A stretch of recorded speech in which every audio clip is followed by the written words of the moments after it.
Welcome back, boys and girls. And today I want to talk about the knife that I'll be taking to Montana hunt. And the reason I'm doing a review on hunting knife is that one of my viewers commented saying, please make sure you have a sharp knife. It's not like a deer hunting when you go hunting for elk. Because he told me the last time he went elk hunting and when his knife went dull, he had a very hard time and he almost cried. So he asked me to make sure I have a sharp knife. So thanks to him, I'll be taking my sharpener with me. This is very lightweight and it works great. I usually keep it at home, but I'm gonna be taking this with me. And I can't really talk about sharp knives without talking about first aid kit. So I wanna kind of share what the medical doctors or surgeon like myself carries in their first aid kit. First, I want to talk about the knife that I had for about 15, 16 years. I tried different hunting knives, and when I bought this one, this is by Browning, I kind of fell in love with it. I really like the weight. I like the feel in my hand, and but this was a little bit on a heavier side. So I actually used to carry this into field with me, and field dress the deer with it, and also process it at home, cutting them into quarters so I could age it. Now the problem was that, as I mentioned, this is a little heavy, and it didn't have a serrated blade, so it was really hard for me to gut the deer. So I switched to this little hunting knife by Gerber, and this has serrated blade. And I did a review on this knife, how to field dress a deer less than 3 minutes with a single knife. And with this serrated blade, I could practically open the rib cage with ease, and then I could field dress it really quick. And this is what I carry. So this is folding knife, so I could put it in my backpack really easy. And only problem with a folding knife is that after you do your job, this thing gets really nasty inside. So what I usually do is I have a toothbrush that I don't I don't use anymore, and then I'll just go through everything, and this makes it really easy to clean them. So that's the trick that I use. So I had this knife for probably about 5-6 years now, and I don't know if you could see it or not, but if you see very carefully, there are notches here. About 15, 16 years ago, when my kids were old enough to hunt with me, I started putting notches on every deer we harvested. And just between you and me, I have over 100 notches here. So that kind of shows you how much we love venison. And I also bought this about 5-6 years ago. This is also by Gerber, and they're both 3.5-inch blade. Now, the reason I only use this for hunting in the field is that this serrated blade is actually not very helpful when you're actually quartering or cutting the meat. So when I'm processing a deer at home, I still use this hunting knife here. But now, if I'm going hunting in Montana, I'm thinking about taking this knife with me because it's got a good balance, it's got a good grip, it's got a rubber grip, so it's non-slip, and it's very sturdy.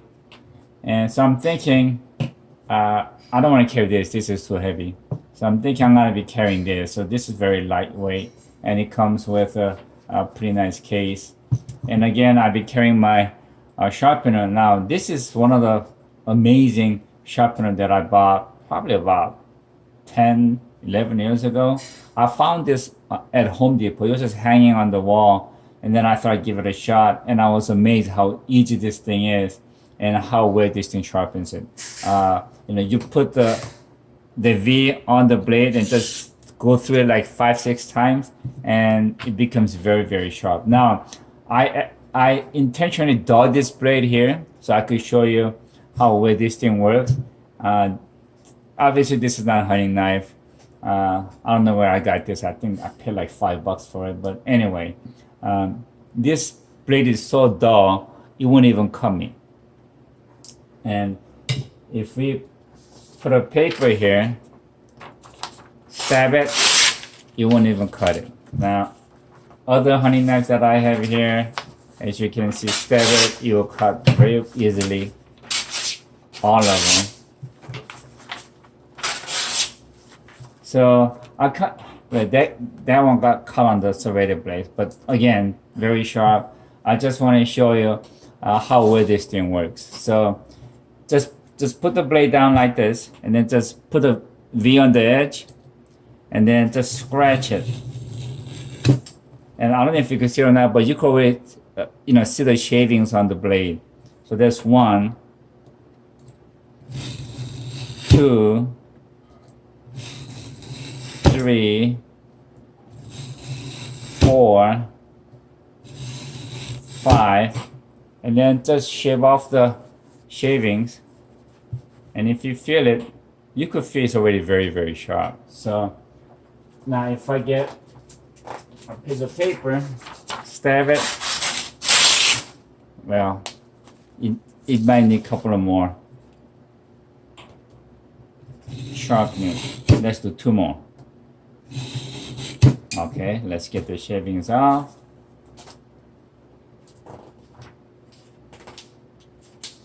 Let's try it again. Stab it. Yeah, you went right through. So again, this is something that I could use. Yeah, this is very sharp now. It feels like a razor. Now, this is something that I could carry with me, very lightweight. And trust me, I tried so many different kind of sharpener, trying to keep my hunting knife sharp, and nothing beats this. And I think I paid like $8 or something like that. Now, when I went back to get more, they were actually out of it, and I couldn't find it anymore. And recently, I forgot where it was, but it might be in a Marshall or maybe TJ Maxx.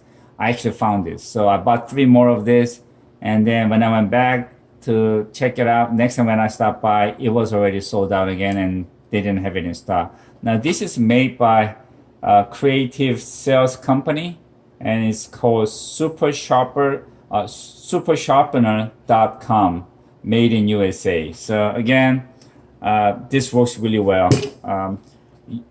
As long as you have this, you don't have to worry about having a dull knife in the field. Yesterday I looked up Amazon for this knife here, and I think you could get one for like 27 bucks at Amazon, same knife. And this one here was actually cheap, but this was like 18 bucks at Amazon. I think I paid a bit over $20 on this 5-6 years ago. But again, this is what I'm thinking about carrying. Now I might actually carry this with me just in case I lose this or something happens. But I'm not sure if I need to carry 2 knives or not. Well, you guys tell me if I should or not. But definitely I'm not carrying this. This is very heavy. Now I also want to talk about the gut hook knife.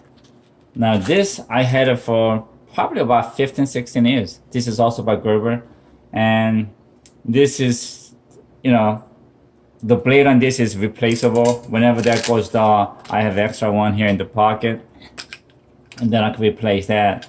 Now I use this for gutting, and about 3 seconds of my field dressing time I use this, and this makes it a lot easier for me.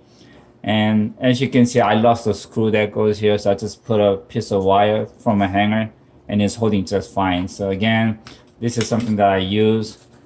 So when I'm going whitetail deer hunting, I have this in my backpack and I have this in my backpack. Now Montana, I'm thinking about having this and my sharpener and 1 knife, or maybe 2. You tell me what you think. All right, next I'm gonna talk about my first aid kit. Now, I've seen a lot of videos where people get hurt and then they were not ready for it, and they seem to kind of suffer through it. But you really want to have a small pack of first aid kit where you could keep it in your backpack. I usually keep this in my car when I'm deer hunting, but when I go hunting in Montana, I'm gonna have this in my backpack or on my belt, whichever. So let's take a look what's inside.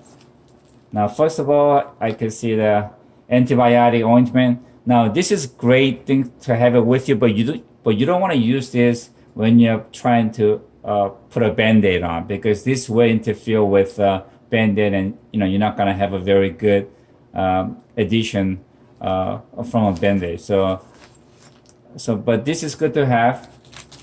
And then next I have hand sanitizer, hand wipe. This kills 99% of bacteria. Now this is for someone who wants to clean the wounds and try to do the first aid. And then I have alcohol swab, so you want to disinfect everything. And I also have another antiseptic swab here. And then you definitely want to have Band-Aid. Now, honestly, when you cut yourself, when you get yourself in trouble, the Band-Aid will save the day 90% of the time. And I also have a bigger Band-Aid. And then I also have a waterproof cover. Now, this film here, if you put it over the wound or the part where you stitched or when you know where you have a Band-Aid, this will prevent from water getting in, and this will save the day. Trust me, and this will stay on you for about probably 5-6 days without a problem, as long as you don't peel it off. And then I have a syringe, and then I have 2 packs of gauze where you might have to wipe off the blood or whatever you need to do with it. And then I have a little pack here. This is a complete suture kit. I have needle holders, I have scissor, I have Edison forceps, and I also have lidocaine because you don't want to start suturing somebody without numbing it. So I have 2 lidocaine in here with epinephrine in it, and I also have 1 amp of epinephrine. Just in case somebody goes to the shop, I could bring them back.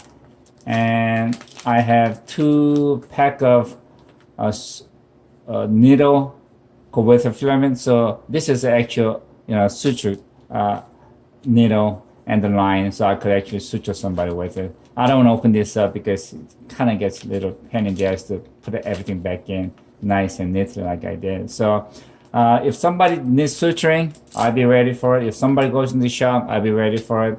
For the most cases, just a Band-Aid and ointment and antiseptic should be more than enough. Now, just want to let you know, this is the benefit of going hunting with a medical doctor or surgeon. In most cases, I got you covered. And lastly, like always, thank God for what you have. Enjoy your life with what you got, but mostly expect the unexpected, and you will be fine.